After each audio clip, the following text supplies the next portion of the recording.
Welcome to a new episode of the Dietitian Success Podcast. For those that are new to the podcast, Dietitian Success Podcast is the business and marketing podcast for registered dietitians. If you're new here, my name is Krista Kolajesic. I'm the host and the founder of Dietitian Success Center. Now we've just recently started doing something really cool. We're actually live streaming the podcast within our brand new free dietitian community that all dietitians can join, so that dietitians have the opportunity to be able to watch while we're recording and to ask questions if they want to too, because sometimes, recording a podcast episode, I'll talk about content and then I'll get questions after the fact, things that I didn't even think about addressing during the episode. And so it's a really fun way to kind of get that engagement. So if you have not joined our free dietitian community yet, make sure and do so. Just pop on over to our website, dietitiansuccesscenter.com. And there's a bunch of prompts on that homepage for how to join our free DSC starter kit, which includes the community and it includes some additional fun freebies so that you can get started in our world. And if you're joining us live for this recording, just make sure and keep your camera off and your microphone off. But if you do have questions, feel free to pop them in the chat just while Anna and I are chatting. And then I will, I'll continue to look at the chat. And when it feels appropriate, I'll interject the questions, or we can do a little bit of Q&A at the very end, just depending on questions that we get. All right. So today I have the amazing guest, Ana Reisdorf. So Anna has actually been on the podcast before. We were just chatting about this. I think it was a while ago, though. It was back when you were like very in the freelance writing world. And I've talked about this before, but Anna, I've known of you for so long because you were sort of my first entry into entrepreneurship as a registered dietitian, because I bought your ebook back in the day, your Freelance Writing for Dietitians ebook, which was $27 at the time, but it was such amazing money well spent because it taught me so much about just freelancing and getting started with freelancing. So thank you for that. Mm-hmm. I attribute that to you. And today we are going to talk about your whole business journey from being very, very in the freelancing world and teaching about freelance writing, and then making a pretty significant shift in your business and sort of why that shift was made, what that shift has looked like, and what you've built some new sort of passive and affiliate income streams in your business. Mm-hmm. So we're going to talk about what that looks like, what that has meant for you. We're going to cover a lot. I'm really excited about it. Good. So welcome to the podcast. Thank you so much. It's like so exciting to be here. And it's so crazy because that was my first, that ebook was my first little toe dip into anything really, making money online. And it was very successful, which was great. But that Facebook group has been around, I don't know, for 8-9 years. My RDs, now called RDs Who Thrive Facebook group. Oh, you changed the name. I did. Yeah, makes sense. I did. To include writing, but also include all these other things that we are going to talk about today. Cool. Awesome. Mm-hmm. Okay, so let's go back and let's talk a little bit about your entrepreneurial journey. For those people that don't know your background, what has that looked like? Sure. So I've been a dietitian for almost, 20 years now. And I, since 2012, have worked mostly as a freelance writer. In 2017, the demand for freelance writing just blew up. And that was kind of around the time, and I don't know if people are aware of this, where Google really decided they wanted to promote content written by experts.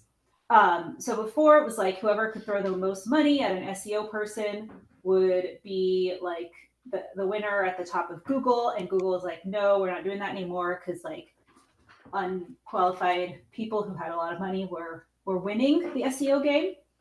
And they decided it needed to be content written by experts. And so the demand for those freelance writing services just like blew up. So in 2017, I started a content marketing agency called Reisdorf Writing Services, super creative name. And I brought on 7 dietitians to work for me and with me in freelance writing. And so that business has been very successful, 2017 through 2023, like multi six figures. I also built the what used to be called the RDs Who Write Facebook group, and I started teaching other dietitians how to do this, how to get into freelance writing. I saw a significant shift in 2022 in the freelance writing space. While I think it is still a viable option for dietitians, particularly if they want to write for these publications like Healthline, Eat This, Not That, Very Well Health, those types of stuff, there's just something that happened around 2023. And I think it possibly is AI, the economy, kind of a shift in marketing budgets. I see a lot of clients, they want influencers, they want people with large followings, they want video, and the demand just wasn't really there in the same way that it was before. Like I literally had like money and jobs pouring out of my ears. Like I kept hiring more people because I had so much work. We had clients doing 30 to 50 articles a month at the time. It was a lot. And so I still have consistent writing clients that have been with me for many years and are still producing content, and we do a variety of different things. But I couldn't continue to sustain 7 people anymore because there just wasn't enough work to go around. Like all of that kind of started going away. So I pared down last year to just one person. And then at the end of last year, it was still continuing to kind of be a struggle for me to pay myself and her. And I was just tired.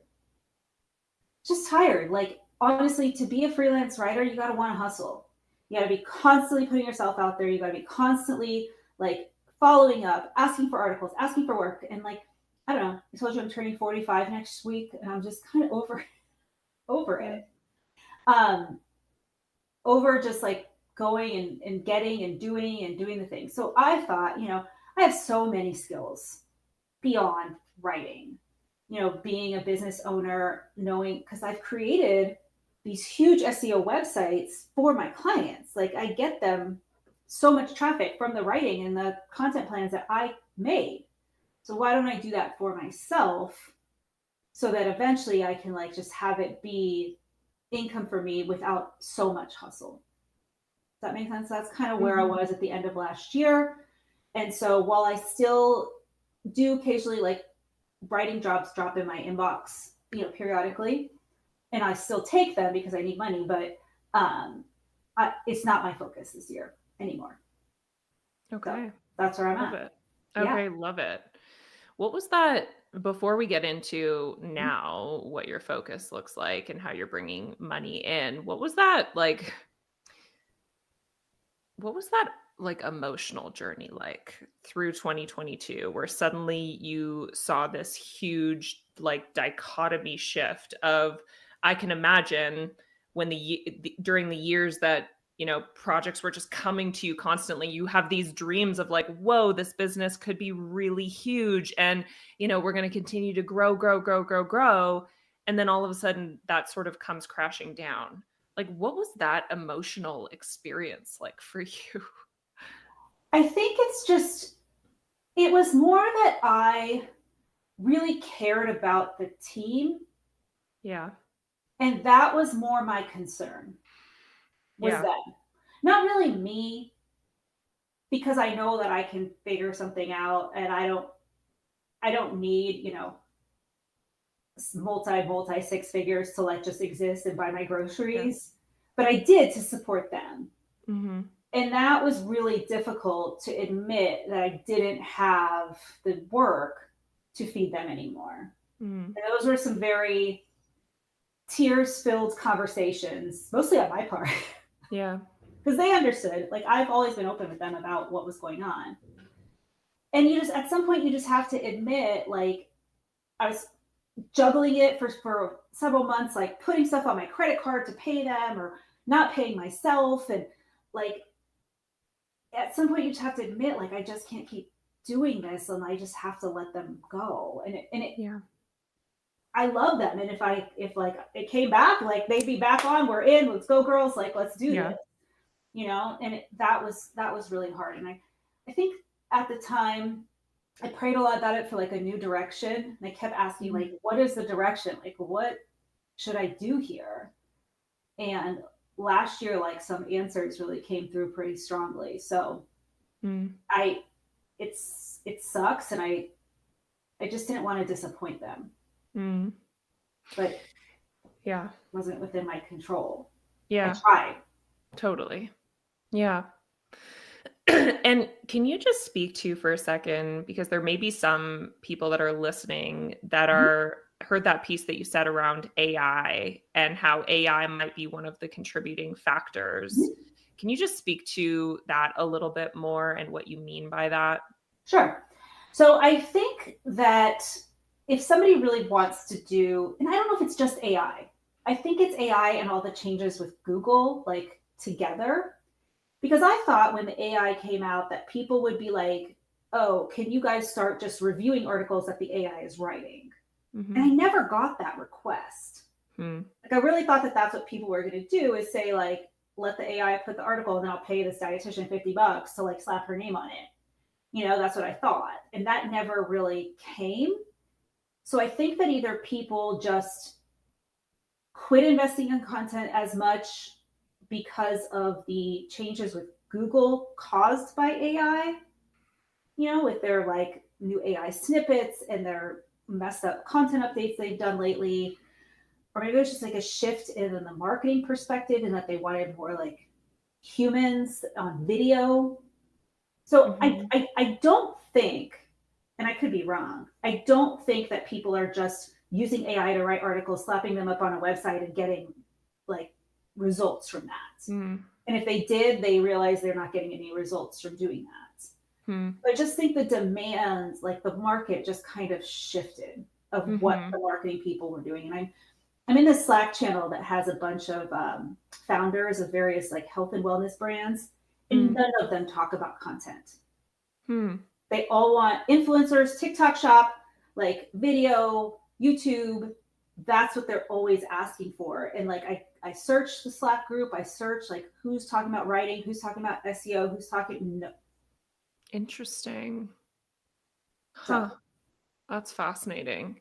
Well, I know for me, like one thing that I'm observing and hearing from a lot of dietitians too is just sort of this like stagnation on when it comes to website traffic. Like I feel like ours has been pretty, status quo over the last, 6 months. And even somebody just posted in our community about this the other day. A few dietitians responded being like, yep, we're in the exact same boat. Just traffic, when once it was slowly but steadily climbing, it seems to have plateaued. And it's like, is that because more and more people are sourcing information in different ways through ChatGPT or whatever? I don't know. I think it could be. And I think that there's just been so many changes in the last like year and a half. And so like I said, I still have writing clients. People I don't think it's dead. I just don't think it's enough for me to pay myself like 8 people. Yeah, for sure. Okay. So what are you doing now? How are you bringing money into your business now? What does that look like? So I do still have writing clients, which I have gotten quite a bit of writing work in this week. So I am not able to work on my other side projects right now, but money in the door is money in the door. Yeah. And so what I decided last year, one of my former writers hooked me up with her brother. He is an affiliate marketer. And he and I had a very interesting conversation about affiliate marketing. And he set me up with a couple of his brands that he works with, and like that have like super high commissions, like 60% commission rates on some of their products. And so I started seeing like just a lot of opportunity to use all these SEO skills that I have, all these marketing skills that I have, and transfer that into making money through affiliate marketing. Because I already have a big community of dietitians and, have other things that I want to build on the side for like consumer faced affiliate marketing opportunities. He also like has various opportunities where it's like a 2-tier affiliate marketing. So I can make, it's kind of like an MLM, but not an MLM. Like I'm not paying anything. I'm not associated with the brand, but like if I bring in any other affiliates to him, I get a commission on that too. So that was interesting to me, in that I could like not really do anything and make like passive income on these affiliate things. So I took some of his products and I wrote several articles about them, and all of them had really good SEO value, but like not a lot of reviews. And for several of them, I'm already ranking on the top spot for like the product name review. So that was like interesting. It's like, I'll do work one time and get paid, and it hasn't netted more than like $1,000 yet, but I feel like if I can get a handful of those, it'll add up. Yeah. So that was like the first conversation. And then I talked to another dietitian as well, Lorena Drago, and she told me that she got a Goya, like the beans that it's like canned beans. I don't know if you guys have those in Canada, but like canned beans, like Hispanic foods. She got them to sponsor her course.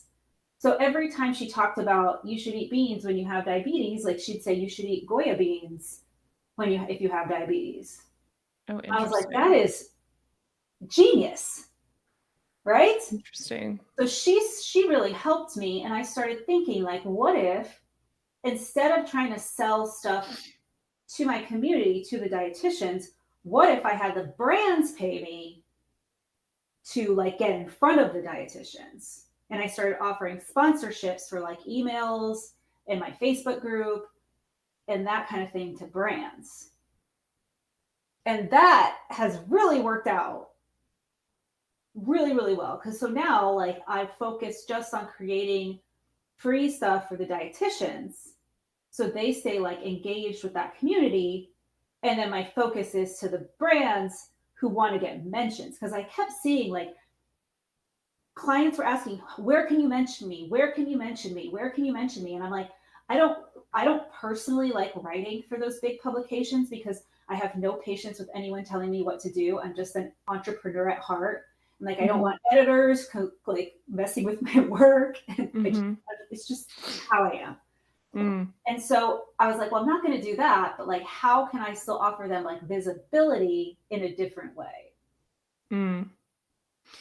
Yeah, I feel like that's such an interesting conversation around how to monetize a community. And I'm just thinking about dietitians that are listening to this who are, maybe working with more of the patient or client population and are really interested in having like a monetized blog. But as we're talking about this, we're like, well, we don't really know if that works so well anymore. It may, but it may not, because we are seeing some trends in Google traffic and just, stagnation of growth.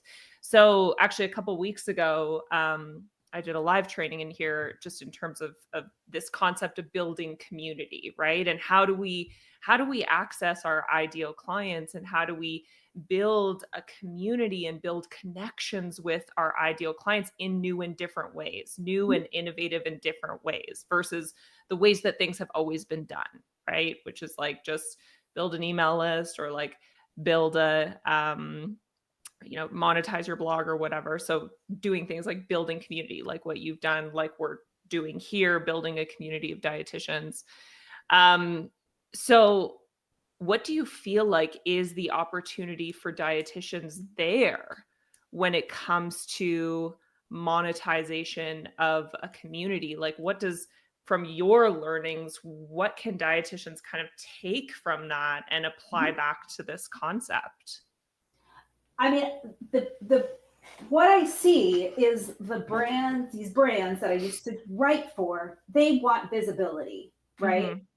And so I see them throwing money at influencers to get in front of those audiences, to like create content or that kind of thing. But our sort of when we tell a client, I like this product because I'm a dietitian and here's, why I recommend it, that has a lot more value than some whatever influencer. And so saying like, how can you use your community, and like, rather than like the old model, at least for me, was like create products, sell it to the community directly, like my own products.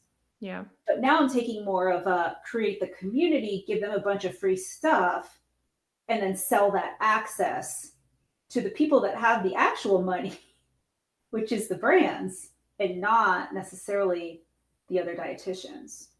Yeah. You know? And so focus on the free content and building the trust and building. So then when you say like, I want to introduce you to this sponsor, that really converts for the sponsor. Yeah. Okay. Yeah. Makes sense. So I'm curious too, going back to the conversation around affiliates. Now I'm asking this as somebody who's neutral around this topic, but I feel like I've seen conversations in some of the dietitian Facebook groups just around the ethics with affiliates and how do we ensure that we maintain our ethics as dietitians. What are your comments on that when it comes to dietitians and just ensuring we're staying true to the code of ethics and maintaining our personal code of ethics? I think you just have to not be an affiliate for whoever wants you to be an affiliate, right? Like, that's the first step. So I don't really see anything unethical if it's a product that you're constantly talking about already. Like, you know, my friend Lorena with the beans, like she's telling people eat more beans because they're good for your diabetes because of this. You know, the brand that wanted to work with her is a brand that makes beans. Like she's not tricking anybody. You know, they make a whole variety of beans. So I think that just being cautious about who you partner with, for at least the dietitian community, a lot of the partners that I've worked with are more like, you know, websites and software and things like that. So I don't really see as much of an issue with like recommending things to people, but I think that being clear that it's an affiliate link, you know, disclosing, I know some dietitians got in trouble for not disclosing properly. So making it very clear, this is my affiliate link. I make a commission when you purchase through this link, but this is a product I recommend. All the thoughts around it are my own. And I also try, at least for the consumer facing things that I have decided to partner with, to like really put pros and cons, like, and not be afraid to say like, here are some of the downsides of this. Here's the person who should not take this, you know, still keep that sort of professional integrity intact. Yeah. And I don't know if this is the same for you guys, but I know in Canada, there's definitely requirements too around ensuring that you give alternatives as well. So it's not like this is the only bean option for you. It's like, this is one of many. You don't have to go with this option, you know, whatever. Right. So I think that's part of it too, is just being super clear on what your requirements are when it comes to code of ethics and ensuring that you're keeping all of those things in mind if you're going to be building these income streams into your business. But I think that also clients want brands, you know, to say eat beans. Like, I mean, I don't think a bean is a great example because I think a bean is a bean is a bean. Yeah, sure. Other things totally are a little bit more brand specific. Yeah, totally fair. So tell us about GLP-1 Hub.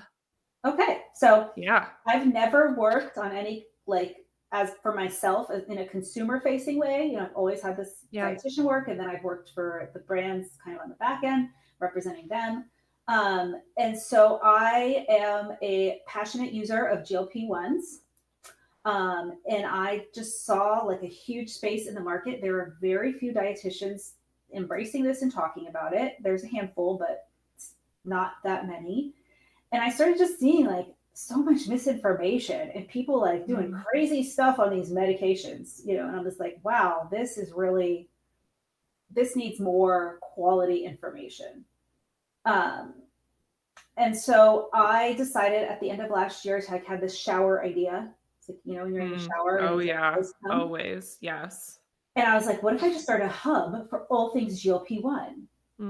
And, you know, got like quality information from a dietitian's point of view. I also was able to hire a doctor from Yale to help review some of the medication related articles, and create a whole community around GLP-1. So I asked my dad for a loan to build the website. I told him I'd pay him back, but he said I didn't have to. I was like, but you're an investor. And so, yeah, so I had the website built and I hired the doctor and I started like just using all of those SEO skills and everything that I had to write those articles to help people learn about GLP-1s. I recently, just last week, launched a podcast around it. So I'm having dietitians and trainers and people come on, doctors in the future as well, come on and talk about various aspects of being on a GLP-1, and people are sharing their personal stories. I just interviewed a dietitian who has type 1 diabetes, who's using it off label to manage her type 1 diabetes. So she shared about that and like how she helps people with that. So that's kind of a new foray this year. And I want to have the same sort of model where I offer the sponsorships and partnerships to the brand to be on the website. And then all I do is focus on creating the free content for the community. So I already have one sponsor for the podcast and the email. Wow. Yeah. I know. That's wild. I feel like that just picked up quick. Well, when did you start it? When did the website go live? The beginning of December. So wow. Mm-hmm. Holy. I feel like this is really it. Like everything that I've tried to do with this has just aligned. Like, you know, when things are just like guiding you in a certain direction. Yeah. Like there's been not much friction around it. And so I'm feeling like the universe is pointing me in that direction. And when you say community, do you mean you've actually like created a community forum, or is it just the people that are like on your email list, reading the blog posts, listening to the podcast? I started a Facebook group. Okay. Facebook group. So that will be like the main hub for the community. Cool. And then it will be, you know, obviously email, podcast, all the things. So hopefully it'll direct the traffic into there. And then, I mean, it'd be amazing if I could replicate what I did with the RD group and have it be that active, but does lightning strike twice? I'm not sure. Right. And it's a whole different user group too, right? Which is something to consider as well. My main concern with starting a consumer-facing Facebook group is like how to manage people's misinformation on there. You know, because I don't know if you've ever been in any like diet groups that are consumer-facing and like people are crazy. There's just stuff all over the place. Yeah. I got kicked out of a baby-led weaning group once because I was like, you guys none of that is accurate. None of that is accurate. So do you think there's any, I'm just curious, because I feel like I've heard from a number of people that starting a Facebook group now is not as effective as it once was. Like, obviously you have a legacy group, RDs Who Thrive, where people recognize that group. They go to Facebook because they get a lot of value out of that group. Did you ever think about using one of these other community platforms like School or like even Kajabi or like any of these other platforms that are out there now for community, knowing that people are kind of using Facebook differently than they did before? That is a concern, in that I don't know how quickly the growth will be and how much Facebook pushes like the content from the groups, because even in the RD group, there's a lot of engagement in the group, but an average post that I make will only get about 150 to 200 views for a group of 7,500 people. Right. You know, because Facebook clearly isn't pushing it. Now, every once in a while, there's like some kind of, you know, lots of comments on a post, and then it gets pushed out. I never considered other platforms, mostly because I don't like using other platforms. Like, I'm on Facebook. I like using Facebook. Yeah. I've been invited to like participate in communities that use other types of platforms, and I just forget to log in. Yeah. So that was just what I know. Fair. You know, and I will say it's been like the dietitian group grows on its own. I've never done anything to grow it. Yeah. And I think Facebook like suggests it to other people.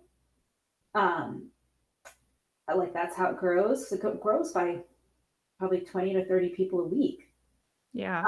But this one has been in existence for, I don't know, a month now. And I only have like 30 people in there. Mm-hmm.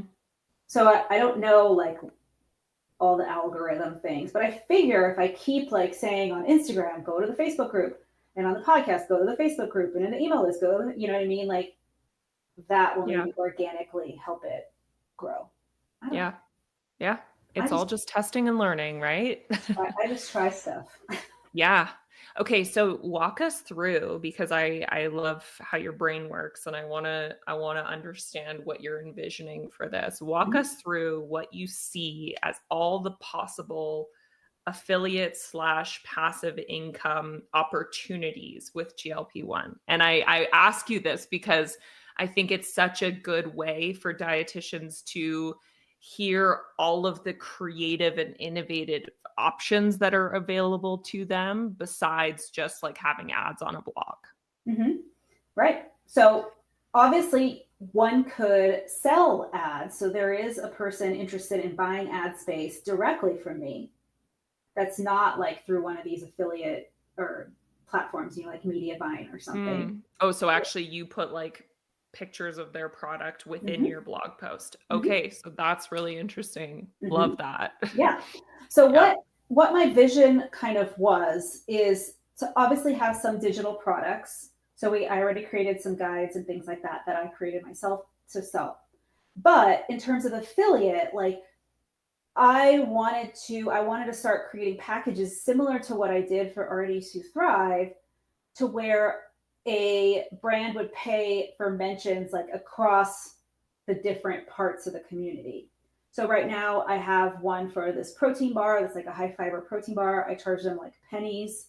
So they get a mention on the podcast, they get 2 mentions in the email, they get 2 mentions in the Facebook group of their products across the next month.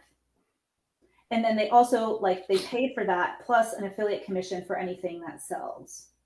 So this is like my first dabble into it. But what my vision is to reach out to like products that sell protein, like there are so many GLP-1 focused products right now. You know, I just got one in the mail that's like, I think it's like it says it's GLP-1 digestive support, and I think it's colostrum. They just sent that to me to try.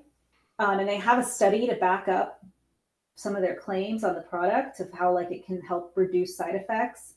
I even thought there's some gals in my town that help people like with their fashion. And they can even do that virtually for you. So let's say you lose a lot of weight on a GLP-1 and you need like a fashion consultation, like that could be an affiliate partnership for me. And I could say, oh, look, I lost 30 pounds of GLP-1 and this is who I use. Look how cute I am now. You know, online fitness trainers that can help people maintain their muscle mass and create plans for them.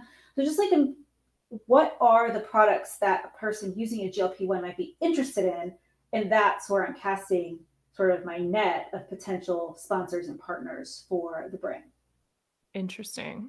Okay, cool. So we have this idea of, I like that. What I think is so cool about this conversation is it's thinking very differently about brand sponsorship and working with brands. Because a lot of dietitians, you know, aspire to or have this vision of being able to work with brands. And I think we think about it in a traditional way of like, I have to have a big Instagram following, right? And it's like, that's really challenging to do nowadays. So can we think differently? Can we think more innovatively about it? And what I think is so cool about what you're saying is it's like, actually, there's so many different ways to be able to do that, whether it's through community, whether it's through having a blog, but not necessarily needing it to be big enough that you actually are working with somebody like Mediavine, one of these high-end ad networks, being able to actually incorporate advertising through a blog post just by working with somebody in isolation. I think that's a really cool idea.